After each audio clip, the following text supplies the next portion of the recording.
everyone, today I have my hands on the Tamron 50 to 400mm f4.5-6.3 lens. I have reviewed this lens for Sony E mount. Today I'm going to be using it for Nikon Z mount to see how it performs. I've got the Nikon Z8 today. We have a beautiful portrait session to test this out in. Let's go. I would love if you could stand just here, please. And I'll get you facing this way so you'll have like the light behind you and hopefully it'll look nice and dreamy. So, oh, that's pretty. But I'd love if you like move around as much as you want. Like I love very like natural looking photos. That's beautiful. The Tamron 50 to 400mm is a full frame lens available for both Sony E mount and now Nikon Z mount. So for today's review, I'm using it on the Nikon Z8. And yes, I have already reviewed this lens for Sony E mount, so I'll leave that video linked in the description if you want to hear more of my thoughts on this lens and see more photo examples. In this video, we're going to be testing the performance on Nikon Z mount to see if it's the same as the E mount version, and of course, I have lots of photos to share with you.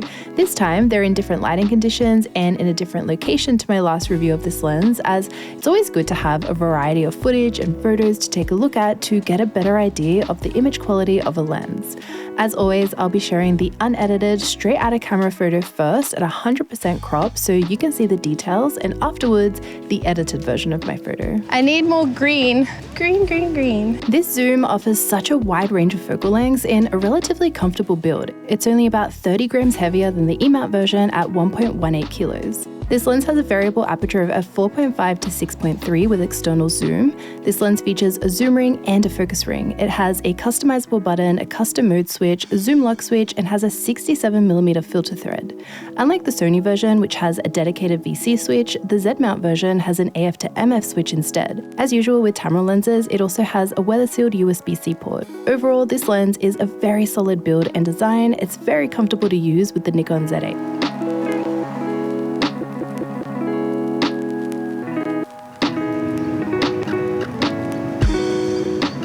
Similarly to the E mount version, I am very impressed with the image quality of this lens, especially considering the focal range available to work with. The images I captured are pretty sharp regardless if you're shooting on the wide or long end of the lens. To be completely honest, I was struggling a little bit with the lighting on this day. The park had all these patches of grass missing, which was so annoying and made it hard to use our location. So yeah, sometimes I don't have a perfect photo shoot, so I just wanted to share my struggles with you. I love like the random smiley shots in between. That's super nice. I did end up editing the photos with a very film-like look and a very yellow warm wash over it to make them look a bit softer and take the edge off the harsh lighting a bit. So I used my Havana preset pack to do that. I really love the soft, grainy look of this preset. But anyway, I am happy in the end with how the photos turned out. So just there, I want to get like a kind of like a tight headshot. Oh, beautiful. Even though it was an extremely bright, sunny day, I did still have to use slightly higher than usual ISOs for this photo shoot. Using higher ISOs may cause loss of sharpness in your images, which is something to keep in mind depending on how you're planning on using this lens. It's so sunny. And then can we try some, if you like lean over your knees again, so we can get like kind of like your hands towards your face too. When you are using long focal lengths like this to shoot a moving subject, you need to make sure you're using a fast enough shutter speed to not capture motion blur in your photos. The longer your focal length, the more chance there is for motion blur. Speaking of performance, this lens is great to use on the Z8. I let the camera and lens do all the work with autofocus, and as you can see from the picture-in-picture, it does a great job at staying sticky on the subject. I had a relatively high in-focus ratio. I did notice this lens would back focus here and there though. Sometimes I would have one photo out of a set that had focus on her shoulders rather than her face, even though the focus point was always on her eyes. Overall, I still had plenty of in-focus photos to choose from at the end of the day. I want to go to like that little tree over there as well. Oh yeah, it's just like getting it on my back, you know? Once it's there, it's okay. This is the second Tamron all-in-one super zoom lens available for Nikon, the other lens being the Tamron 70 to 300mm f4.5-6.3 Di III RXD, which is a very similar focal length to this lens. So let's compare. First, both lenses have the exact same variable aperture of f4.5 to f6.3, so there are no real advantage or disadvantages there. In terms of weight, the 70 to 300 is almost half the weight at 580 grams compared to the 50 to 400, which is 1.1 kilos. Another big difference is this 50 to 400 features vibration compensation, which is going to be very useful when using this lens at long focal lengths. I think it'll also be cool if you wanted to stand like just here. Yeah. And then you can like lean your hand to the side. Finally, we have the focal length to consider between the two. While the 50 to 400 might be a heavier lens, it does offer a more versatile focal range to work with. You have the ability to shoot quite wide at 50 millimeters, which is great for portraits, usable for landscape and cityscape photography, and you also have the ability to zoom 100 millimeters more than the 70 to 300. Love.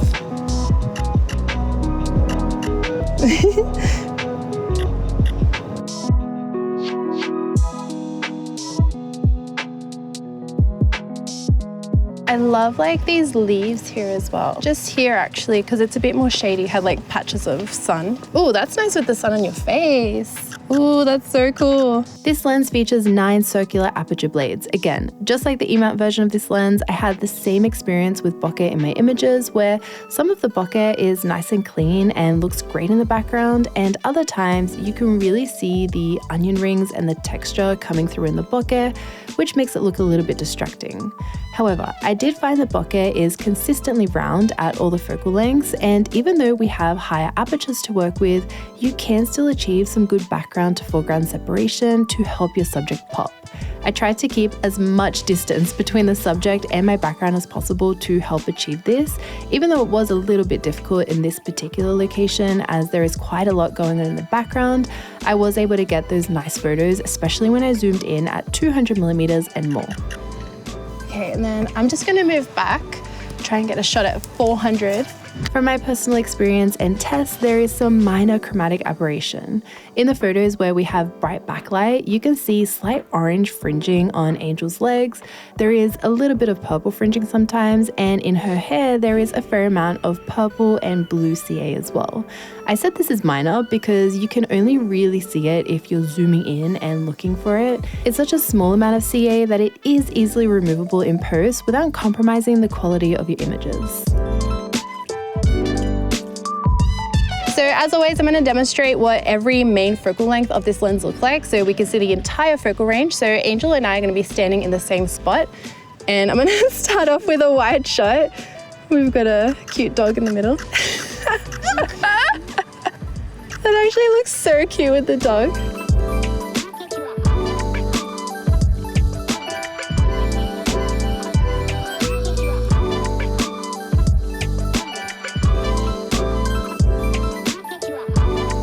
Last but not least, I have an autofocus test to share with you in video mode using the Nikon Z8. Here, we can take a look at both the video quality of this lens as well as the autofocus performance too, as Dan and I made sure to move around as much as we could in front of the lens to see how it goes.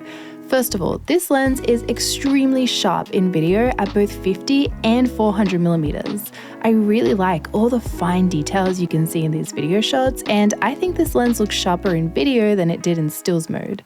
The background to foreground separation looks great as well. The bokeh and background is so nice and smooth. Just like photo, you can see strong performance in autofocus where it keeps track of the subject easily while we are moving around and popping in and out of the frame. It's nice and consistent regardless of what focal length you're using too. Dan really likes to give these autofocus tests a hard time by running directly towards the lens, but it is really impressive how snappy the AF of this lens is. Where I noticed the lens struggling the most with autofocus is when we got up close to the lens on the wide 50mm end. So you can see here it tracks me perfectly right up until my last couple of steps where focus slips a little and then catches up again a moment later. Overall, I would say it has some pretty good autofocus performance in video as well though.